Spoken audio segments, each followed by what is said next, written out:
O Zohar analisa dois versículos do profeta Isaías, que são dois versículos bastante complexos, eu diria, né? A gente tem que entender do que o Isaías está falando. Ele analisa os versículos 11 e 12 do capítulo 21, né? Vamos entender, e depois ele liga com outro versículo. Então, eu já vou ler aqui numa tradução, para ficar um pouco mais facilitado, tá? Estou pegando uma tradução já em português, e diz o seguinte, Isaías 21, 11, né? Peso de Dumá. Já começa aí com uma dificuldade, né? E esse Dumá também seria Edom, tá? Na verdade, eu vou pegar uma tradução, acho que um pouco mais fácil, vai. Ele diz o seguinte, alguém de Edom grita para mim, quando eu digo uma tradução mais fácil, eu vou fazer eu. Alguém em Edom grita para mim, guarda, quanto falta para amanhecer? Quando terminará a noite? E o guarda responde, o amanhecer está próximo, mas logo a noite voltará. Se quiser perguntar de novo, volte e pergunte, né? Então vamos lá, o que representa tudo isso? Quando ele fala de Edom, né, de Seir ali, é o exílio, um exílio que a gente diz que é o quarto exílio do povo de Israel. Então a gente teria o exílio do Egito, da Babilônia, da Pérsia e o exílio de Edom, que segundo a tradição a gente está vivendo nesse exílio até agora. Edom representa Roma, então Roma também representa, a gente sabe, o próprio catolicismo, porque o Império Romano adotou o catolicismo, e enquanto o povo de Israel estiver vivendo em terras, digamos, católicas, ou com o catolicismo dominante, né, esse seria o exílio de Edom. É disso que o Isaías estaria falando, tá? Então ele recebeu uma mensagem deste momento da humanidade, né? E aí ele faz isso de uma metáfora, de um simbolismo, em que é uma conversa com um guarda, né? E aí ele pergunta, guarda, até quando vai a vigília da noite, né? Até quando vai ficar esse anoitecer? Quanto falta para acabar a noite? Obviamente a metáfora é quanto falta para acabar esse exílio. O exílio é chamado de noite, né? E aí o guarda responde, o amanhecer já está vindo, logo logo esse exílio vai acabar, mas logo a noite volta, né? Então não fique também muito feliz que o exílio está para acabar, porque logo volta outro exílio. Se você quiser perguntar de novo, volte e pergunte. Sempre que você sentir necessidade de saber quando é que esse exílio está acabando, volte e pergunte. Então, no sentido literal é isso, né? Vamos sempre começar com o literal. O Isaías, como um profeta, está falando de um futuro, está falando do povo de Israel vai ser exilado, que lá no exílio ele vai se preocupar em saber, né, quando vai acabar o exílio, e não vai ter muito consolo, porque o destino, digamos, o destino de Israel, né, é sair de exílio para exílio. Bom, agora, o Zohar vai vir com uma leitura e vai dizer que esses exílios não são necessariamente nacionais de Israel, são exílios individuais. Isso aqui é uma, digamos, uma jornada da nossa alma, né? Nossa alma está sempre passando por isso que está descrevendo. A gente entra num período de escuridão. Quando a gente entra nesse período de escuridão, representado aí por alguma dor, algum sofrimento, algum afastamento do eterno, aí a gente vai lá perguntar para o guarda, né? Quanto falta para amanhecer? Aí a gente começa a buscar a Deus, a clamar a Deus, pergunta, pelo amor de Deus, quando vai acabar meu sofrimento, quando vai acabar? E a gente recebe uma resposta, né? Ó, falta pouco, a gente é consolado, a gente recebe alguma coisa. Mas logo volta a escuridão. O próprio guarda fala isso. Por que volta a escuridão, diz o Zohar? Não porque Deus fica mandando escuridão de novo, porque nós temos a tendência de que, uma vez que a gente sai da escuridão e vai para o amanhecer, a gente entra numa zona de conforto. Tão logo a gente fez o que precisava para sair da nossa situação de escuridão, de problema, a gente fica acomodado, né? E isso faz com que a gente volte para a zona de escuridão, percebe? Então é uma dinâmica psicológica que vai se estabelecendo. Se você quiser parar para pensar de outro modo, para quem conhece um pouco da história bíblica, dos livros da Bíblia, na verdade isso acontece praticamente do livro de Josué para frente, com todos os profetas. Basicamente a história do povo de Israel ali é o tempo inteiro essa, né? O povo de Israel está indo bem quando está conectado com Deus, aí eles fazem alguma burrada, vamos chamar assim, né? Abandonam Deus, cometem algum ato de idolatria, aí começam a sofrer, por exemplo, começam a perder as guerras, começam a perder na batalha, aí clamam para Deus, né? Ai, Deus, por favor, tal, me ajude, nos salve. Deus vem, ajuda, intervém, faz eles ganharem a batalha, aí o povo de Israel esquece, né, o bem feito e volta a cometer algum erro, volta a cometer idolatria, volta a cometer algum pecado. E aí às vezes é o povo de Israel, às vezes é o rei, né, o rei da época, o rei governante, e é sempre esta repetição, percebe? Então o Zohar está falando basicamente de um ciclo da vida, né? Infelizmente um ciclo negativo, mas é disso que o profeta Isaías está falando, de você entrar nessa roda aí, né, quase que sem fim.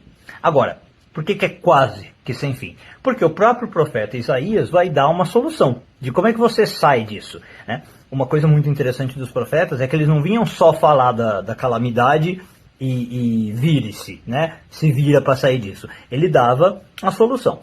Então, quando a gente pega esses dois versículos e depois vai buscar a solução, o Zohar fala que a solução que o Isaías propõe está em Isaías 34, 16, tá?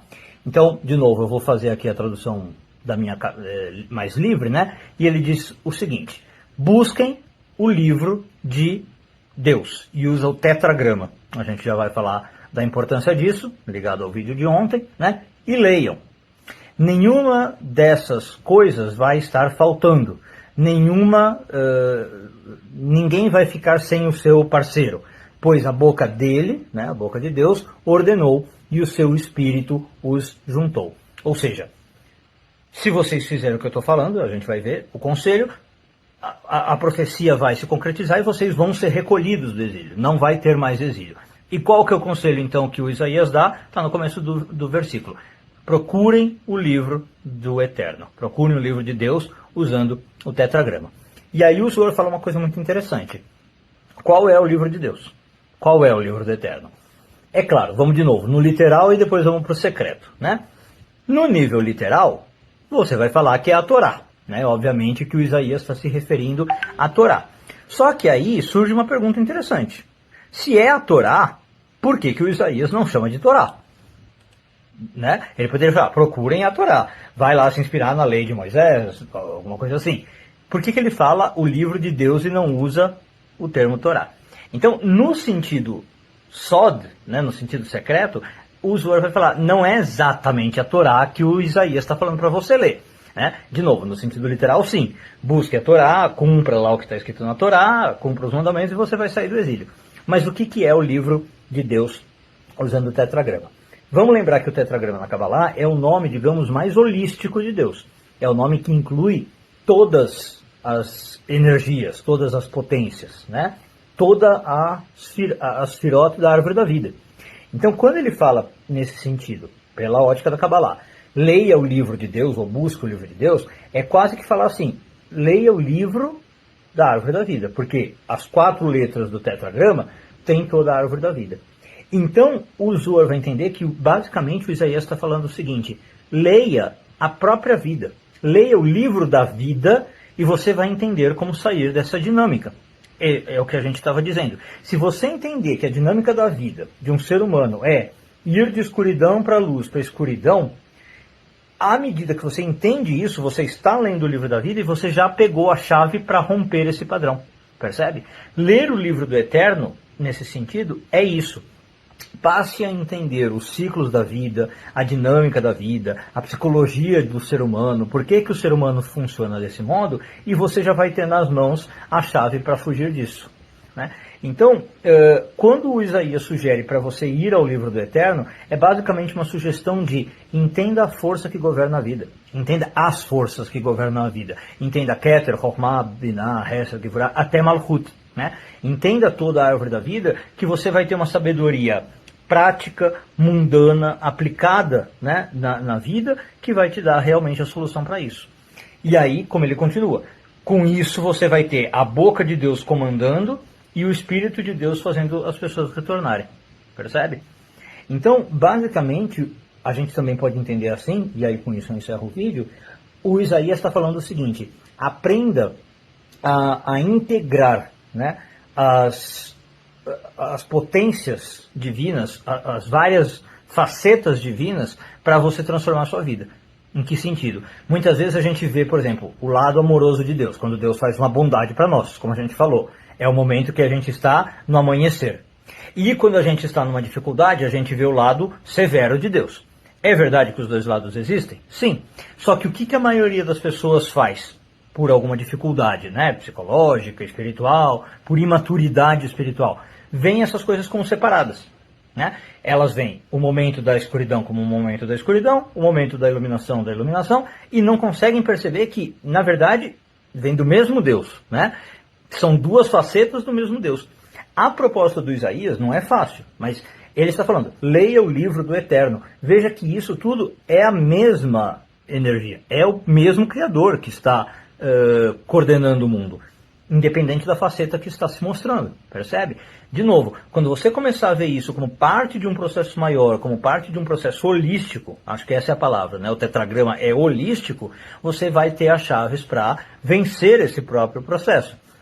Não entrar nessa dinâmica perversa e nociva de ficar indo de escuridão para amanhã, para escuridão para amanhã, né? De exílio para redenção, de exílio para redenção. Você vai viver o tempo inteiro numa redenção. Um bom dia a todos e tudo de bom.